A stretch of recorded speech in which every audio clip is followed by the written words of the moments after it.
Perkenalkan, nama saya Daniel Swanto Lubis. Di sini saya akan menjelaskan mengenai metode riset akuntansi keperlakuan.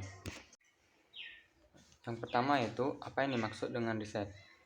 Kegiatan riset merupakan pengamatan terhadap fakta, identifikasi atas masalah, dan usaha untuk menjawab masalah dengan menggunakan pengetahuan. Oleh karena itu, riset dapat disebut sebagai suatu usaha yang sistematis untuk mengatur dan menyelidiki masalah, serta menjawab pertanyaan yang muncul dan terkait dengan fakta, fenomena, atau gejala dari masalah tersebut. Riset dimulai dengan suatu pertanyaan karena menghendaki deskripsi yang jelas terhadap permasalahan yang akan dipecahkan. Riset menggunakan metode khusus sehingga tidak bias dan mempunyai kesimpulan yang dapat dipertanggungjawabkan. Riset yang dilakukan juga dapat berbeda dengan kenyataan yang ditemukan di lapangan untuk suatu fenomena yang sama pada lingkungan dan waktu yang berbeda. Hal ini terutama terjadi pada riset sosial. Selanjutnya yaitu tujuan riset. Adapun tujuan umum seseorang dalam melakukan riset tentunya ingin mengetahui jawaban dari masalah ataupun persoalan tersebut. Berbagai literatur menjelaskan bahwa motivasi dan tujuan riset secara umum pada dasarnya sama, yakni riset pada prinsipnya ditimbulkan oleh dua sisi yang saling terkait. Secara spesifik, terdapat 5 tujuan spesifik dari suatu riset, yaitu yang pertama, menggambarkan fenomena, yang kedua, menemukan hubungan, yang ketiga, menjelaskan fenomena, yang keempat, memprediksi kejadian di masa mendatang, dan yang kelima, melihat pengaruh satu atau lebih faktor terhadap satu atau lebih kejadian. Lalu ada pengembangan desain. Langkah pertama dan yang paling penting dalam penelitian perilaku adalah penentuan atau definisi masalah. Persepsi mengenai masalah yang akan diteliti menjadi dasar untuk penentuan bingkai pertanyaan riset dan desain pengumpulan informasi. Pemilihan metode pengumpulan data serta penentuan jenis dan besaran sampel yang diambil. Ada dua yang diteliti dalam pengembangan desain, yaitu pertama, penentuan ruang lingkup proyek. Ruang lingkup penelitian suatu proyek biasanya terbatas terhadap satu, dua, atau beberapa pertanyaan saja. Desain pengembangan lain juga harus sejalan dengan penentuan lingkungan penelitian.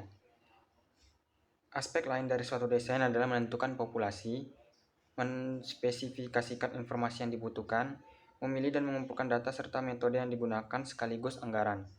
Lalu yang kedua ada data primer dan data sekunder.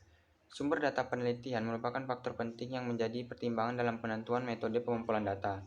Data primer adalah sumber data penelitian yang diperoleh secara langsung dari sumber asli atau pihak pertama.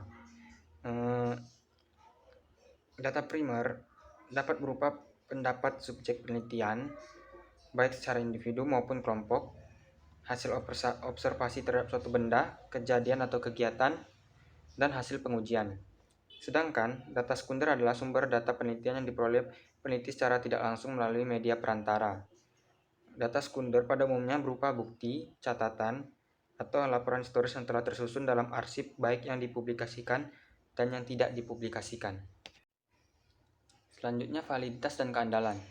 Terdapat dua hal penting yang berhubungan dengan perencanaan riset perilaku.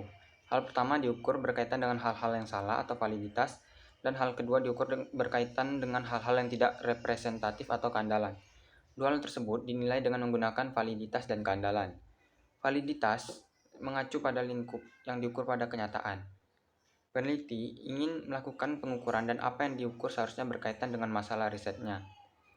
Sedangkan keandalan berkaitan dengan apakah suatu teknik khusus yang digunakan di lapangan dan waktu yang berbeda akan menghasilkan sesuatu yang sama. Dalam hal itu, peneliti mengacu pada konsistensi dari alat ukur. Peneliti tergantung pada ukuran keandalan, tetapi tidak tergantung pada alat ukur yang tidak andal. Suatu instrumen alat ukur yang andal akan menghasilkan alat ukur yang stabil di setiap waktu. Aspek lain dari keandalan adalah akurasi dari instrumen pengukuran. Baiklah, selanjutnya metode pengumpulan data. Data primer dapat dikumpulkan dengan mengamati perilaku, serta melakukan survei atau eksperimen laboratorium. Observasi berarti terlibat secara langsung atau tidak langsung dan perilaku orang-orang yang dijadikan studi. Dalam metode pengumpulan data ada dua cara, yaitu melalui survei dan observasi. Dalam survei dapat dikatakan dengan mengirimkan surat elektronik atau email, menelepon atau memberikan serangkaian pertanyaan. Pengumpulan data riset pada kondisi tertentu ada kalanya tidak memerlukan kehadiran peneliti. Pertanyaan peneliti dan jawaban responden dapat dikemukakan secara tertulis melalui kuesioner. Teknik ini memberikan tanggung jawab kepada responden untuk membaca dan menjawab pertanyaan. Sedangkan melalui observasi merupakan proses pencatatan pola perilaku manusia, sesuatu hal atau kejadian yang sistematis tanpa ada pertanyaan maupun komunikasi dengan individu yang diteliti. Metode observasi dapat menghasilkan data yang lebih terperinci mengenai fenomena yang diteliti, baik itu perilaku, subjek, atau kejadian, yang dibandingkan dengan metode survei. Meskipun demikian, metode observasi tidaklah bebas dari kesalahan. Selanjutnya itu memilih responden. Langkah pertama dalam memilih responden adalah menentukan populasi. Setelah populasi ditentukan, peneliti menentukan suatu sensus atau suatu sampel. Sensus adalah kegiatan untuk mencari seluruh informasi yang dikumpulkan dari setiap elemen dalam populasi. Sampel merupakan kumpulan informasi dan bagian dari populasi. Suatu sensus akan tepat ketika, pertama, populasinya kecil dan biaya pengumpulan data tidak melebihi biaya pengambilan sampel secara signifikan. Yang kedua, penting untuk mengetahui setiap unsur dalam populasi. Dan yang ketiga, risiko dalam perbaikan secara keseluruhan sangat besar. Sampling yang digunakan dalam memilih responden yaitu ada dua jenis, yaitu sampling probabilitas dan sampling non-probabilitas. Sampling probabilitas menggunakan beberapa bentuk dari sampling acak, sementara sampling non-probabilitas tidak menggunakan sampling acak. Ada beberapa jenis sampling probabilitas, yaitu acak, sistematis, stratifikasi, kelompok, dan sebagainya. Sampling non-probabilitas adalah ketika probabilitas yang dipilih tidak diketahui. Dengan sampling probabilitas, sampling error dapat ditaksir secara matematis karena probabilitas yang dipilih diketahui. Hal ini memberikan suatu pengukuran yang objektif terhadap sampel yang representatif kepada peneliti. Pengetahuan pada probabilitas yang dipilih juga membuat peneliti mampu menghitung ukuran sampel yang tepat. Sampling probabilitas digunakan ketika sampel yang representatif adalah penting. Selanjutnya adalah instrumen riset.